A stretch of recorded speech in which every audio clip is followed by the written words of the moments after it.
आता काटा उलटा फिरायला लागलाय। थोड्याच दिवसात जयंत पाटील भाजपात येतील। आमदार सदाभाऊ खोत यांनी हे वक्तव्य केलंय। 20 वर्ष काम केला, पण भावांनो तुम्हाला मी सांगतो की आता काट उलट फिरायला लागलं।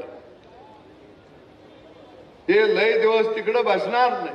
थोडे दिवसात बाबा ते भाजपमध्ये येतील। त्यांना बघा तुम्ही घ्यायचं का नाही घ्यायचं, कारण ते सत्तेविना बाळ जगू शकत नाही।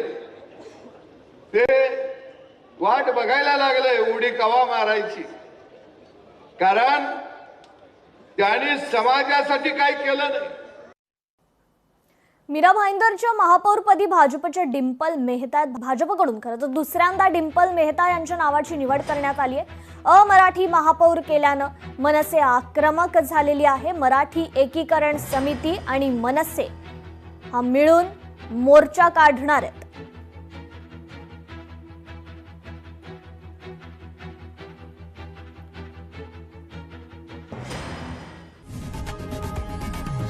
लोकशाही मराठी ऐका, पहा, जागरूक रहा।